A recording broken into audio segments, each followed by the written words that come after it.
नीरज नाम का एक काला सा लड़का रामपुर गांव में अपने माता पिता के साथ एक छोटे से घर में रहता था। नीरज एक बड़े कॉलेज में पढ़ता था। उसके पिता एक मजदूर थे जो रोज के 400 रुपए ही कमा पाते थे।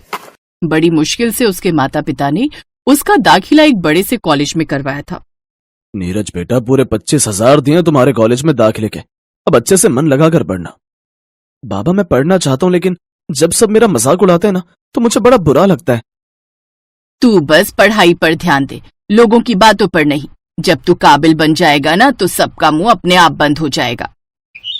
अगले दिन कॉलेज में सभी उसका मजाक उड़ाते हैं। अरे वो कलवे, स्कूल में तो तूने हमारा पीछा छोड़ा नहीं, अब यहाँ भी आ गया। अब इसकी काली मनहूस शक्ल यहाँ भी देखनी पड़ेगी। इसकी काली शक्ल हमारा पीछा नहीं छोड़ने वाली। नीरज उदास होकर पीछे जाकर बेंच पर बैठ जाता है। तभी क्लास टीचर भी वहां आ जाती है और क्लास शुरू हो जाती है। अब रोज कॉलेज के बच्चे उसका मजाक उड़ाते। उनके कॉलेज में एक प्रिया नाम की लड़की आती है जो कि दिखने में बड़ी ही खूबसूरत थी। नीरज मन ही मन उसको पसंद करने लगा, लेकिन प्रिया ने तो कभी उसकी तरफ ठीक से देखा भी नहीं था। ऐसे ही समय बीतता है और कॉलेज के 3 साल खत्म हो जाते हैं। नीरज पढ़ाई में अच्छा था, इसलिए उसकी सरकारी नौकरी लग गई। उसके माता पिता की गरीबी अब कम हो गई। उधर एक रोज प्रिया के पिता उससे कहते हैं, बेटी, मेरे दोस्त का लड़का है, हमने बचपन में ही तेरा रिश्ता इसके बेटे से पक्का कर दिया था। अब तुम दोनों की शादी की उम्र हो गई है, इसीलिए अपने मरने से पहले मैं तुम्हारे हाथ पीले करने चाहता हूँ। ये रही लड़के की तस्वीर। प्रिया उस तस्वीर को ध्यान से देखती है तो उसे वो कहीं देखा हुआ लगता है, लेकिन कहाँ उसे याद नहीं आ रहा था। वो उसकी तस्वीर देखकर कहती है, छी, ये तो कितना काला लड़का है, देखने से ही मवाली लग रहा है, और आप चाहते हैं मैं इससे शादी करूं? समझाओ ना माँ पापा को। हाँ, तब की बात और थी, लेकिन अब हमारी बेटी कितनी खूबसूरत है और ये कितना काला है। देखो, मेरे पास ज्यादा समय नहीं है, तुम जानती हो ना मुझे कैंसर है, और किसी का रंग काला हो इसका मतलब ये नहीं कि वो मवाली है। अब ये सरकारी नौकरी पर लगा हुआ है, तुम्हें इससे शादी करनी होगी, यही मेरा आखिरी फैसला है। अपने पिता के आगे प्रिया को झुकना पड़ता है और उसकी शादी काले नीरज से हो जाती है। नीरज बहुत खुश था क्योंकि वो जिससे प्यार करता था वो उसे मिल गई, जबकि प्रिया उससे नफरत करती थी। प्रिया भी शादी के बाद नौकरी करने लगती है। एक रोज वो ऑफिस जाने लगती है। चलो प्रिया, मैं तुम्हें छोड़ देता हूँ। कोई जरूरत नहीं है, मैं ऑटो से चली जाऊंगी। लेकिन जल्दबाजी में प्रिया अपना टिफिन घर पर ही भूल जाती है। ये देख नीरज वो टिफिन लेकर उसके ऑफिस चला जाता है। प्रिया ऑफिस जाती है तो उसके दोस्त गले में मंगलसूत्र और मांग में सिंदूर देखकर उससे कहते हैं, अरे प्रिया, तू इतने दिन से कहाँ गायब थी? और ये क्या, तूने शादी कर ली क्या? और हमें बताया भी नहीं। अरे हम कौन सा तेरे हैंडसम पति को उड़ा ले जाते जो तूने ये बात हमसे छुपाई? वो बात नहीं है, तुम तो सब तो जानती हो कि पापा की तबीयत ठीक नहीं रहती, इसलिए जल्दी में शादी करनी पड़ी। तभी वहां नीरज टिफिन लेकर पहुंच जाता है। प्रिया, ये लो तुम्हारा टिफिन, तुम घर पर ही भूल गई थी। अगर तुम कैंटीन का कुछ खाती तो तुम्हारा पेट खराब हो जाता। उफ, तुम्हें यहाँ आने की क्या जरूरत थी? अब जाओ यहाँ से, सारा मूड खराब कर दिया। उसके काले पति को देखकर सब हंसने लगते हैं। फिर लंच टाइम में दूर बैठी प्रिया को अपने दोस्तों की बातें सुनाई देती है। बड़ा ही घमंड था ना इस प्रिया को खुद पर। अब पता नहीं कैसे उस काले कौवे से शादी कर ली। अरे मुझे तो वो भाव ही नहीं देती थी मेरा सांवला रंग देखकर। अब मिल गया ना मुझसे भी 3 गुना काला पति। ये सब सुनकर प्रिया को बहुत बुरा लगता है और उसे अब नीरज पर और भी ज्यादा गुस्सा आता है। शाम को वो घर आकर नीरज से गुस्से में कहती है, आज के बाद अपनी काली शक्ल लेकर मेरे ऑफिस आ भी मत जाना। तुम्हारी काली शक्ल से भी मुझे नफरत है। क्या क्या सोचा था कि राजकुमार जैसे लड़के से शादी करूंगी, लेकिन ये काला कौवा गले पड़ गया। अगर तुम्हें मेरे रंग से इतनी परेशानी थी तो मुझसे शादी क्यों की? पापा की वजह से। उन्हें कैंसर है और वो चाहते थे कि मैं उनका दिया हुआ वचन निभाऊं। नीरज को इससे पहले कभी इतना बुरा नहीं लगा था। अब वो प्रिया से दूर ही रहता, प्रिया भी उससे दूर रहती।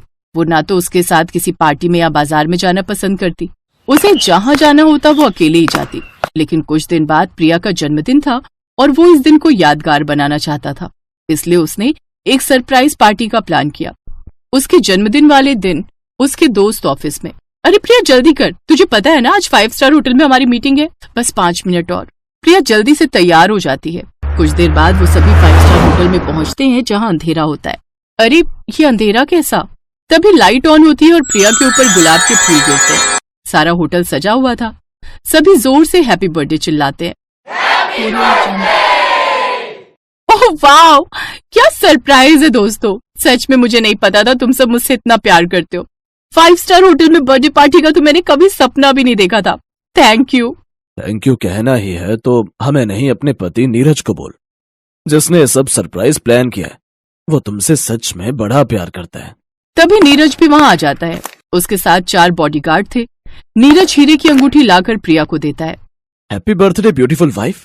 वाह यार प्रिया, तू कितनी लकी है जो इतना प्यार करने वाला पति तुझे मिला। भले ही नीरज का रंग काला है, लेकिन इसका दिल तो सोने से भी खरा है।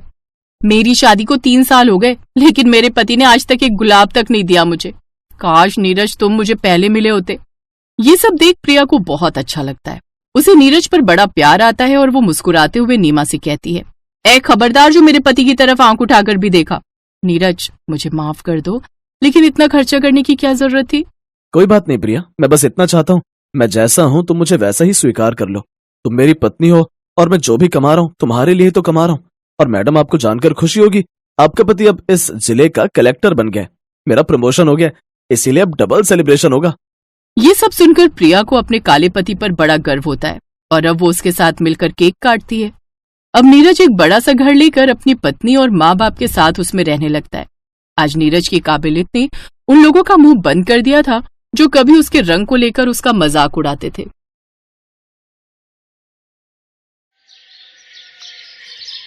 दिव्या बेटा, बुआ जी, मौसी और सभी रिश्तेदारों को सामने वाले हॉल में ही भेज दो।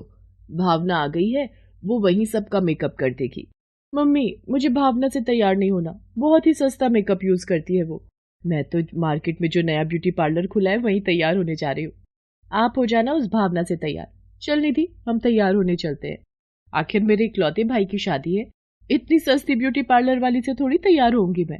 इस लड़की का दिमाग भी पता नहीं कहाँ रहता है। भावना इतना अच्छा मेकअप करती है, मेरी खास सहेली की बेटी है, कोई बाहर की तो है नहीं।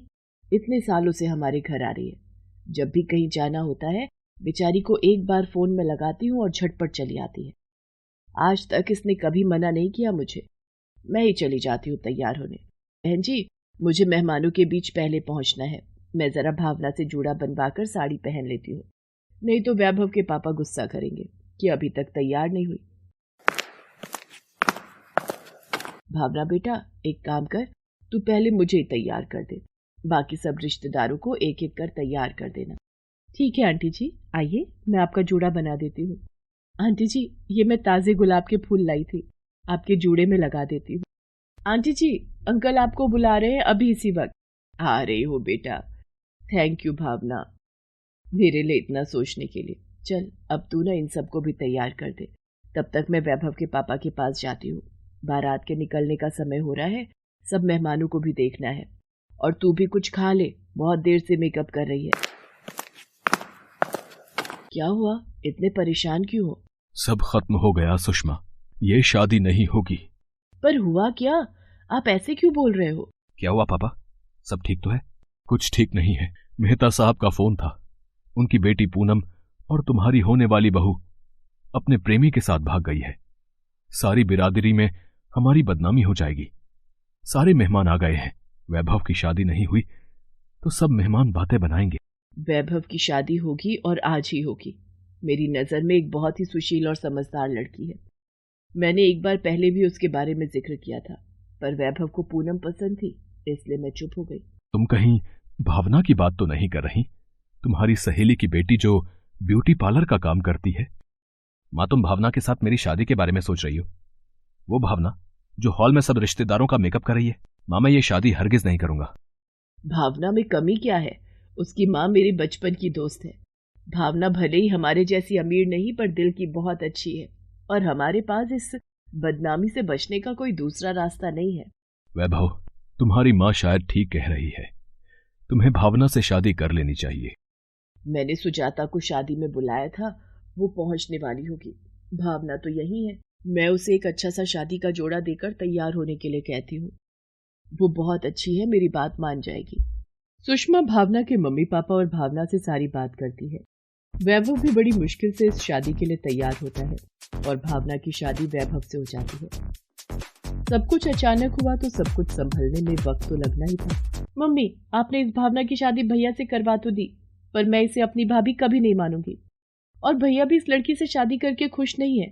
दिव्या गुस्से में पैर पटकती हुई चली जाती है। वैभव भी भावना से शादी होने पर गुस्से में था। तुम इस गलत फहमी में मत रहना कि मैं तुम्हें अपनी पत्नी मान लूंगा।